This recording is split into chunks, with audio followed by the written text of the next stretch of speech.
Orang miskin itu tidak ada yang menjadikan miskin karena kamu tamak, tamak itu ingin. Jadi coba misalnya kita punya uang 1 juta per bulan, mampu 1 juta, terus mondok yang 1 bulan 200.000, kan kita kaya karena mampunya 1 juta, mondok hanya 200.000. Tapi kalau punya uang 1 miliar tapi ingin sesuatu yang nilainya 2 miliar, maka agak kesampaian. Jika kalau dalam ilmu tasawuf itu yang menjadikan kamu miskin itu ya keinginan kamu. Ya, yang menjadikan kamu miskin atau merasa terbatas itu ya keinginan kamu. Makanya pernah ada orang, saya berkali-kali cerita, pernah ada orang miskin, gak cantik lagi, soal saya, Gus saya ini doain supaya suami saya kaya. Terus saya bilang, sudah ada usaha. Kenapa? Nanti kalau suami kamu kaya, pertama yang dievaluasi rumah, ditata, kedua mobil ganti alat, ketiga kamu. Karena sudah kaya gini kok istrinya jelek. Terus akhirnya udah Gus gak usah didoain kaya gitu. Karena pasti tadi lama-lama jadi target evaluasi.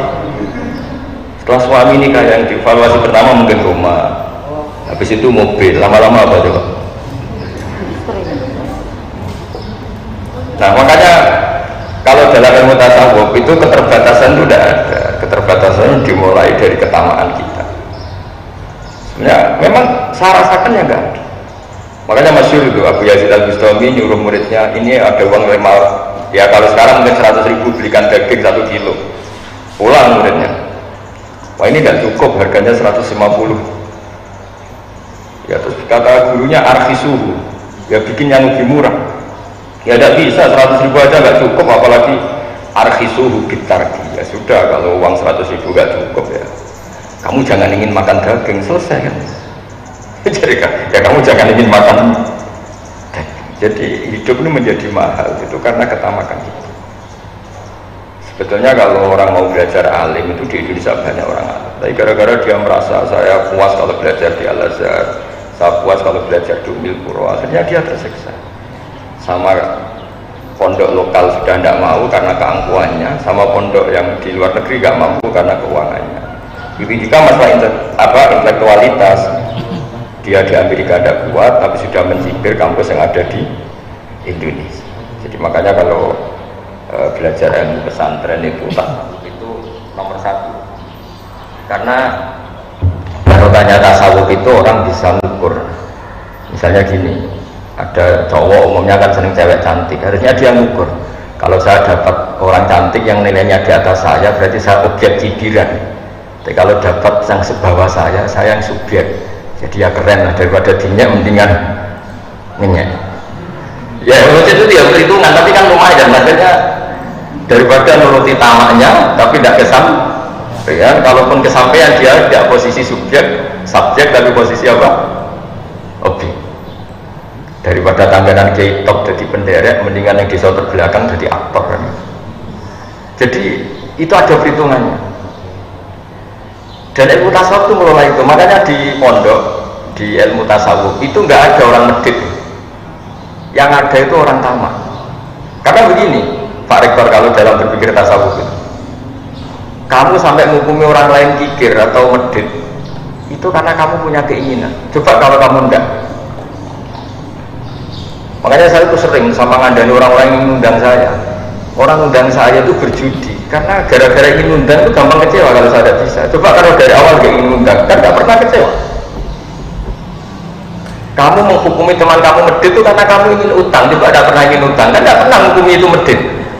Jadi makanya kita pasal itu tidak pernah kritik medit, karena sebetulnya medit itu diawali dari orang berharap. Coba hubungan kamu dengan Pak Rektor ini baik-baik saja, tapi sekali kamu punya keinginan, Pak Rektor tolong masa ini dinaikin, masa jabatan saya gini-gini dok, naikkan sedikit, itu tidak diturutin. Wah rektornya akhir ya. Makanya saya itu sering ngumumkan, saya ini kan sudah ngaji murah, ngaji gak usah biaya, ngaji gak usah diundang, supaya ini murah. Sekali berkeinginan ini potensi kecewa.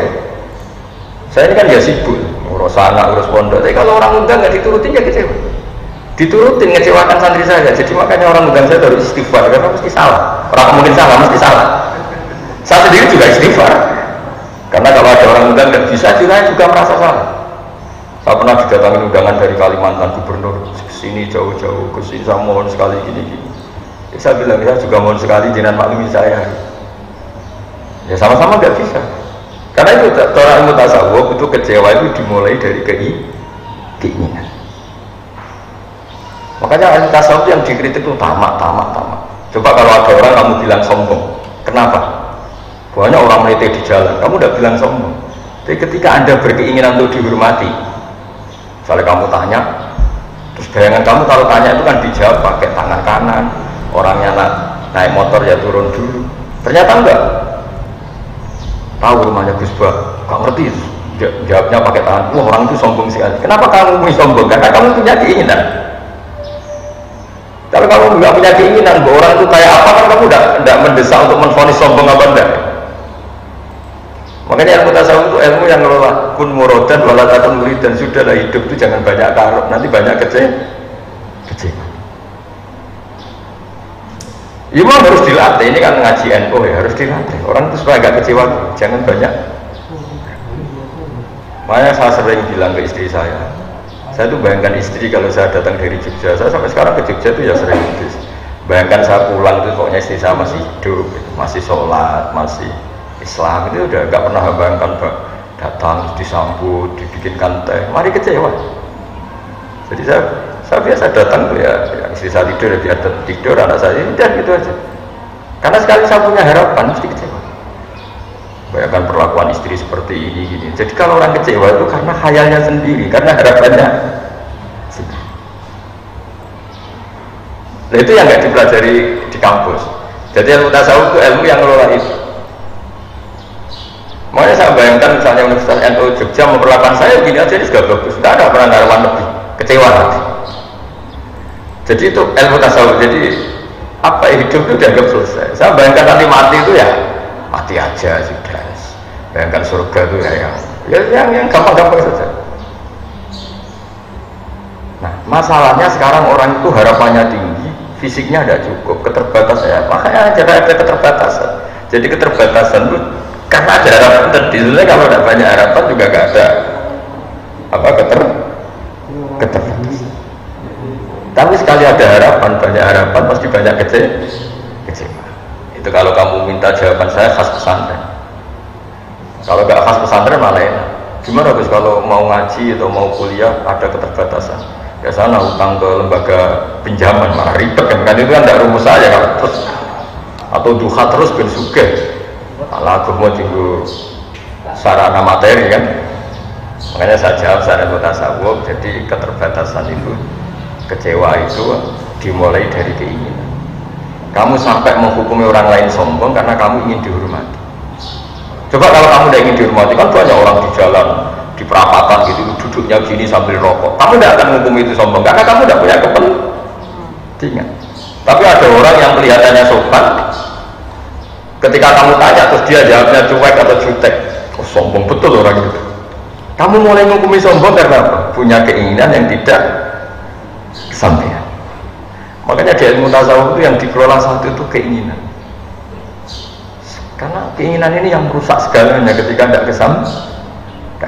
Makanya saya termasuk kiai yang sebetulnya kalau boleh milih itu gak suka kenal banyak orang, karena takutnya banyak keinginan terus banyak kecewa.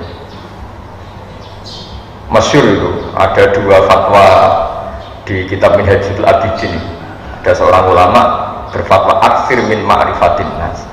Kamu memperbanyak teman, karena kalau banyak teman itu banyak penopang gitu. Yang satu ulama berbilang aklil min ma'rifatin nas, kamu jangan banyak kenal orang. Dua orang ini debat. Tapi kalau tidak banyak kenal orang, tidak banyak relasi. Kalau tidak banyak relasi kita kalau ingin apa-apa repot.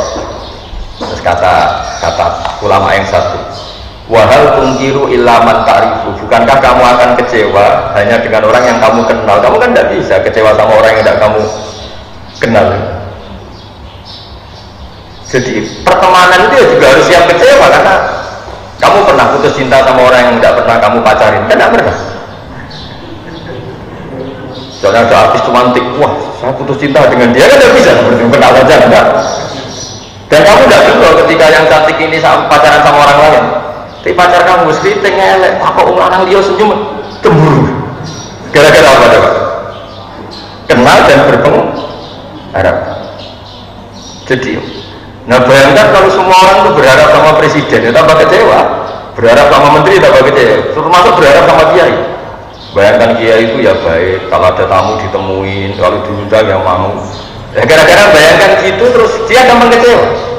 Dia nggak mikir kalau kiai ya punya urusan itu nggak mikir dia. Dia pakai versinya sendiri. Ya sama seperti suami, bayangkan kalau dia datang istrinya bangun bikinkan teh. Padahal istrinya baru tidur 10 menit. Turun lagi 10 menit tangi mari sirah ngeluh ora dipikir. Kalau saya termasuk dia yang waras lah. Jadi normal. Saya tidak pernah bayangkan datang terus disambut istri. Saya bayangkan kalau dia baru tidur 10 menit saya buka untuk bikin teh kayak apa. Saya kalau tidur 10 menit itu ya bangun itu ngeluh gak enak. Ya sudah, bayangan saya datang istri saya masih hidup, sudah bagus. Itu sudah bagus. Dengar kabar masih sholat ya bagus lah. Dengar kabar masih sujud ya bagus. Karena nanti ini terindah dia, terindah status istri kita karena pernah sholat, pernah sujud. Apa nanti di akhirat ada pertanyaan, kenangan terindah saya sama istri itu dibikinkan teh? Ada. Jadi orang itu berpikir yang waras, tidak usah neko-neko.